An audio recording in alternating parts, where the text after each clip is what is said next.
حضرت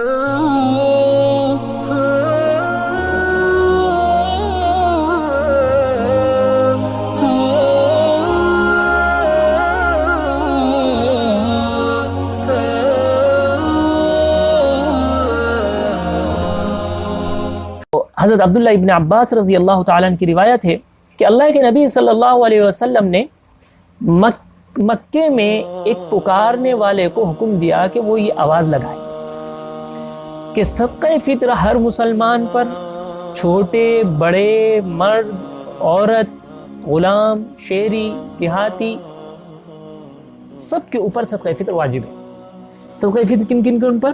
مردوں پر، ہر مسلمان پر، مرد ہو، عورت ہو، بچہ ہو، اور ایسے ہی غلام ہو یا آزاد ہو، شہری ہو یا دیہاتی ہو۔ پوری تفصیل کے ساتھ آپ صلی اللہ علیہ وسلم نے فرمایا ان سب پر صدقہ فطر عید الفطر کے دن واجب ہے۔ یہ روایت ہے، امام حاکم نے اس کو روایت کیا، امام بہقی نے سنن الکبریٰ میں اس کو روایت کیا۔ اسی سے چند مسئلے سامنے آتے ہیں۔ جو لوگ دنیا سے چلے گئے ہیں ان کے اوپر صدقہ فطر نہیں ہے۔ ایسے ہی جو بچہ ابھی دنیا میں نہیں آیا، ابھی ماں کے بطن میں ہے، ماں کے پیٹ میں ہے، ان کے اوپر بھی صدقہ فطر واجب نہیں ہے۔ جو بچہ عید کے دن بھی اگر پیدا ہوتا ہے نماز سے پہلے تو ان کے اوپر ہے، لیکن جو ابھی دنیا میں نہیں آیا یا جو دنیا سے چلا گیا اس کے اوپر صدقہ فطر نہیں ہے۔ صدقہ فطر کن چیزوں میں سے دے سکتے ہیں اور کتنا دیا جائے گا؟ تو سمجھ لیجئے صدقہ فطر آپ صلی اللہ علیہ وسلم نے فرمایا صدقہ فطر 5 چیزوں میں سے آپ صلی اللہ علیہ وسلم دیا کرتے تھے، اور یہ 5 چیزوں کی قیمتیں ہر اعتبار سے الگ الگ ہیں۔ دیکھیے شریعت نے کتنی آسانی کری، اس کے اندر ہر طبقہ اپنی سہولت سے دے سکتا ہے۔ غریب طبقہ ہے تو وہ اس چیز میں سے دے دے جس کا صدقہ فطر تھوڑا ہوتا ہے۔ مالدار ہے، اللہ نے دے رکھا ہے صاحب حیثیت، یہ وہ ان چیزوں میں سے دیں جن چیزوں میں صدقہ فطر زیادہ بنتا ہے۔ آپ صلی اللہ علیہ وسلم صدقہ فطر دیا کرتے تھے گیہوں سے، صدقہ فطر دیا کرتے تھے آپ صلی اللہ علیہ وسلم کشمش سے، صدقہ فطر دیا کرتے تھے آپ صلی اللہ علیہ وسلم کھجور سے، پنیر سے اور جو سے۔ یہ 5 چیزیں ہیں۔ ان 5 چیزوں سے آپ صلی اللہ علیہ وسلم صدقہ فطر دیا کرتے تھے۔ ہمیں بھی چاہیے کہ ہم ان 5 چیزوں میں سے کسی بھی ایک چیز سے صدقہ فطر دیں۔ اچھا، ان کی مقدار کتنی ہے؟ بعض روایت سے پتہ چلتا ہے یہ تمام چیزیں 3.5 کلو 3.5 کلو ہوتی ہیں، ان سے صدقہ فطر دیا جائے گا۔ بعض روایت سے گیہوں کے تعلق سے پتہ چلتا ہے کہ گیہوں نصف سا بھی دے سکتے ہیں، یعنی 1.25 کلو گیہوں سے صدقہ فطر دے سکتے ہیں۔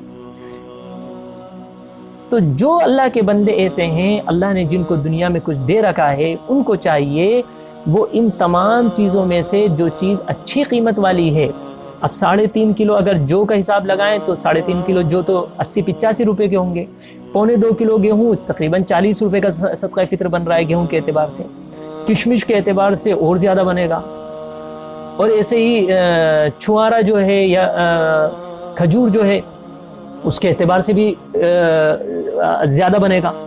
تو اس لیے ان چیزوں میں سے بھی جس کی جو حیثیت ہے وہ اس حیثیت سے صدقہ فطر ادا کرے۔ تو یہ 3 چیزیں آپ کے سامنے آ گئیں۔ صدقہ فطر دیا کس کو جائے گا؟ کس کو دیں گے صدقہ فطر؟ تو صدقہ فطر اس بات کا خیال رکھیں، جو زکوٰۃ کے مصارف ہیں وہی صدقہ فطر کے مصارف ہیں۔ جن لوگوں کو زکوٰۃ دی جاتی ہے انہی کو صدقہ فطر بھی دیا جائے گا۔ البتہ ایک حدیث ہے جس میں اللہ کے نبی صلی اللہ علیہ وسلم نے فرمایا صدقہ فطر کے اندر اپنے صدقہ انسان جب دے تو اپنے قریبی رشتہ داروں کو دے گا تو اس کو 2 اجر ملے گا۔ ایک اجر تو صدقہ دینے کا، دوسرا اجر صلہ رحمی کا، اپنے رشتہ داروں کے ساتھ صلہ رحمی کا۔ اب ظاہر سی بات ہے تمام مسلمان صدقہ فطر ادا کریں اور ہر بندہ اپنے قریبی رشتہ داروں کا خاص خیال رکھتے اس کو ادا کر دے تو کتنا آسانی سے ہر بندے کو صحیح طریقے سے پہنچ سکتا ہے۔ ضروری نہیں ہے کہ رشتہ داریوں کو دینا ہے، نہیں، آپ کسی بھی غریب کو دے سکتے ہیں جن کو زکوٰۃ دی جا سکتی ہے، لیکن بہتر یہ ہے کہ اپنے رشتہ داروں کا خیال کر کے ادا کریں۔ ایسے ہی اس سے مسئلہ پتہ چلا، جیسے زکوٰۃ کی رقم مسجدوں میں، قبرستانوں میں نہیں لگائی جا سکتی، ایسے ہی تعمیرات وغیرہ کے اندر، مدارس وغیرہ کی جو تعمیرات وغیرہ ہوتی ہیں، دوسری چیزیں اس میں نہیں لگائی جا سکتی، ایسے ہی صدقہ فطر کی رقم بھی ان تمام کاموں میں نہیں لگائی جا سکتی۔ یہ غربا کا حق ہے، یہ غربا ہی کو دیا جائے گا۔ ہاں، مدارس وغیرہ کے اندر جو طلبہ پڑھتے ہیں، ان طلبہ کی خوراک میں، ان طلبہ کی پڑھائی کے اندر، مدرسوں کے اندر جو انتظام ہوتا ہے، مدارس کو اس کے اندر دیا جا سکتا ہے تاکہ وہ ان بچوں کے اوپر خرچ ہو جائے، اور اس کے اوپر بھی بڑا ثواب، بڑا اجر کی چیز ہے۔ ایسے ہی ایک چیز اور ذہن میں رکھیے کہ صدقہ فطر نکالنے کا وقت کون سا ہے، صدقہ فطر کس وقت نکالا جائے گا؟ تو صدقہ فطر کا وقت حدیث کے اندر حضرت عبداللہ بن عمر رضی اللہ تعالیٰ عنہ کی حدیث ہے کہ ان رسول اللہ صلی اللہ علیہ وسلم امر باخراج زکاة الفطر ان تؤدى قبل خروج الناس الى الصلاة، رواہ مسلم و ابو داود والنسائی۔ حضرت عبداللہ بن عمر رضی اللہ تعالیٰ عنہ بیان کرتے ہیں کہ اللہ کے نبی صلی اللہ علیہ وسلم نے حکم دیا صدقہ فطر نماز عید کے لیے جانے سے پہلے ادا کیا جائے، یعنی صدقہ فطر کا وقت جو ہے عید کی نماز کو جانے سے پہلے صدقہ فطر ادا کر دینا چاہیے۔ عید کی نماز کے بعد اب وہ صدقہ فطر نہیں ہے، عید کی نماز کے بعد وہ صدقہ فطر نہیں ہے، بلکہ وہ تو عام صدقہ ہے۔ صدقہ فطر تو عید کی نماز سے پہلے دیا جاتا ہے۔ ہاں، رمضان کے آخری دنوں میں بھی صدقہ فطر دے سکتے ہیں، بعض صحابہ دیا کرتے تھے۔ عبداللہ بن عمر رضی اللہ تعالیٰ عنہ عید سے 2 یا 3 دن پہلے ہی صدقہ فطر ادا کر دیا کرتے تھے۔ ابو داؤد شریف کے اندر یہ روایت موجود ہے۔ تو ہمیں بھی چاہیے کہ ہم پہلے سے ادا کر دیں تاکہ صحیح جگہ پہ چلے جائیں اور صحیح استعمال وہ لوگ کر لیں۔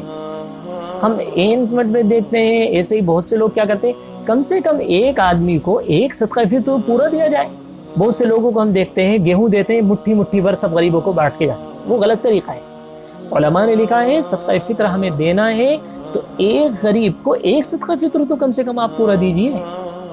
صدقہ فطر کے اندر آپ پیسہ بھی دے سکتے ہیں، صدقہ فطر کے اندر یہ 5 چیزیں جو میں نے اوپر ذکر کری ہیں، ان 5 چیزوں کو آپ دے سکتے ہیں۔ گیہوں دے رہے ہیں تو ایک آدمی کی طرف سے 2.25 کلو گیہوں دے دیجئے، یا آپ 3.5 کلو بھی دے سکتے ہیں۔ آپ صلی اللہ علیہ وسلم سے حدیث میں یہ بھی منقول ہے کہ 3.5 کلو گیہوں آپ صلی اللہ علیہ وسلم نے دیا ہے ایک صدقہ فطر کی طرف سے۔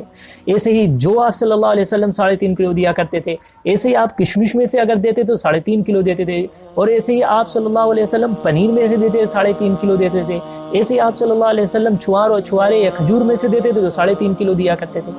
تو ہمیں چاہیے کہ ایک صدقہ فطر اگر ہم پیسے دے رہے ہیں تو ایک صدقہ فطر کا پیسہ کم سے کم ایک غریب کو پورا کا پورا دیں۔ یہ نہیں کہ تھوڑا تھوڑا بانٹ کے ایک صدقہ فطر ہے، وہ ہم کسی کو گیہوں دے رہے ہیں، اب وہ گیہوں میں سے مٹھی کا، وہ کس کام کا ہے اس بیچارے کو؟ اس لیے صدقہ فطر کے اندر ان چیزوں کا آپ خاص خیال رکھیں۔ تو یہ چند چیزیں ہیں جو صدقہ فطر کے تعلق سے جو ضروری چیزیں تھیں میں نے آپ کے سامنے رکھ دیں۔ اللہ تعالی ہم سب کو صدقہ فطر جیسی عبادت کو بھی ادا کرنے کی توفیق عطا فرمائے۔ چند ایک چیز ذہن میں آ رہی ہیں وہ بھی عرض کر دوں کہ جو شخص بیمار ہوتے ہیں، رمضان المبارک میں روزے نہیں رکھ سکتے، تو کیا ان کی طرف سے بھی صدقہ فطر نکلے گا؟ بالکل ان کی طرف سے بھی صدقہ فطر نکلے گا۔ کیوں؟ اس لیے کہ صدقہ فطر 2 وجہ سے دیا جاتا ہے۔ نمبر 1 تو روزے کے اندر جو کمیاں ہوئی ہیں وہ بھی دور ہوتی ہیں، دوسری یہ ہے کہ مسکینوں کی مدد اس کے اندر ہوتی ہے تاکہ وہ بھی ہمارے ساتھ عید کی خوشیوں میں شریک ہو جائیں۔ تو اس لیے جو بیمار آزار ہوں وہ بھی صدقہ فطر، ان کو بھی حکم ہے کہ وہ بھی صدقہ فطر ضرور نکالیں۔ ایسے ہی بہرحال وہ تو میں نے بتا دیا، مرحومین کی طرف سے صدقہ فطر نہیں نکالا جائے گا، جو دنیا میں چلے گئے ان کی طرف سے نہیں نکلا، یا جو ابھی دنیا میں آئے نہیں ان کی طرف سے بھی نہیں نکلے گا، بلکہ جو دنیا میں موجود ہیں ان کی طرف سے نکلے گا۔ اللہ تعالی ہم سب کو صدقہ فطر ادا کرنے کی توفیق عطا فرمائے۔ وما توفیق الا باللہ۔